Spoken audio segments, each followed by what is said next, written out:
आने वाले चुनाव के लिए कार्यकर्ताओं का कहाँ बैठक हो, कहाँ से संचालन हो और कहाँ से जगह जगह हमारे कार्यकर्ता जाए, उसके लिए कार्यालय खुला है। यहाँ प्रकाश राज में पहले से ही कार्यालय खोल के बैठे हैं। उनकी दुकान बंद होने वाली है। उनकी दुकान बंद हो रही है। उनकी दुकान बंद होने वाली है। जिस तरह से 22 में वहाँ से भागकर यहाँ आए हैं, यहाँ से भागकर कहीं और चले जाएंगे, बिहार चले जाएंगे। तो लगातार सक्रिय दिख रहा है क्षेत्र में, दौरा कर रहा है। वो कभी यहाँ कभी वहाँ, पता नहीं कहाँ कहाँ सक्रिय रहते हैं, क्योंकि उनको अपनी चिंता है। क्या कहेंगे, भीड़ आपके कार्यालय पे काफी दिख रही है। ये जोश बता रहा है कि 1 जून किसका है और 4 जून में क्या परिणाम आने वाले हैं। तो कुछ लोगों द्वारा अफवाह भी उड़ाया जा रहा है कि आपका टिकट कट सकता है। जो जिनको हार के डर से पछताए हुए हैं, तरह तरह के कंफ्यूजन पैदा करने की कोशिश कर रहे हैं। मेरे जिलाध्यक्ष मेरे साथ हैं, मेरे राष्ट्रीय अध्यक्ष से आज सुबह बात हुई, मेरे राष्ट्रीय प्रमुख महासचिव से बात हुई और सबने कहा कि आप चुनाव जीत रहे हो, आपको भ्रमित करने के लिए, जनता को भ्रमित करने के लिए प्रयास किए जाएंगे। जो लोग हार रहे हैं, जिनको पता है कि वो जमानत भी नहीं बचने वाली है, अब यही सब हथकंडे रह गए हैं, वही प्लांट करके स्टोरी चलवा रहे हैं।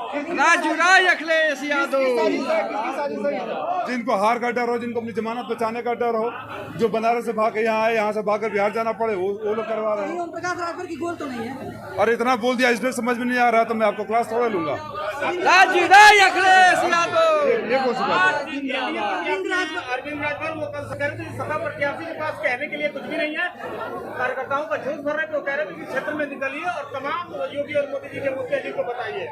कार्यकर्ताओं राजीव राय के पास कहने के लिए कुछ भी नहीं, जनता को कहने के लिए बहुत कुछ है, बकबकाने के लिए नहीं है। जो गालियां दिए हो ना बच्चे, बाप बेटा, उन गालियों का हिसाब करे जनता खोज रही है। तो जगह जगह कर जाकर हाथ जोड़ के जो माफी मांग रहे हो, वो जो बता रहे थे ना, जिसका जैसा कर्म होता है, किसी के बारे में बोल रहे थे, जिसका जैसा कर्म होता है वैसे कहा जाता है। तो तुम्हारे कर्म ऐसे रहे हैं कि घूम घूम कर माफी मांग रहे हो। कभी दिखे कोरोना में, कभी बाढ़ आई तो दिखे, कभी राजभर बच्चे जब गुहार लगा रहे थे मलेशिया से दिखे, कभी राजभर बच्चा अनाथ हो गए तो दिखे, राजभर का बच्चा अफ्रीका में मरा पड़ा था, दिखे नहीं दिखे ना। तो आपको घोषित की जनता देखने भी नहीं देगी। गलती मान लीजिए हो जाती है तो कह रहे हैं गलती हुई, माफ करिए, सभी जनता से अभी मौका आ गया है, पता चला है क्या है। एक बार मौका मिल जाएगा, अहंकार वापस आ जाएगा। ये लोग वही कहे थे ना, उनकी बातों को भरोसा करेंगे तो ये योगी जी से भीख मंगवा रहे थे, मोदी साहब को वहाँ भेज रहे थे, गुजरात भेज रहे थे, नहीं तो अपने बाप की औलाद नहीं, तो अब किसकी औलाद हैं, क्या बोलते हैं, कब क्या बोलेंगे, वो भगवान जाने। कुछ कार्यकर्ता भाजपा के ही का विरोध कर रहे हैं।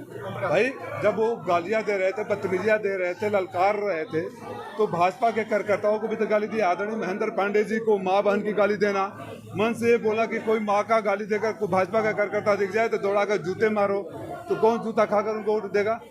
कौन जूता खाकर वोट देगा?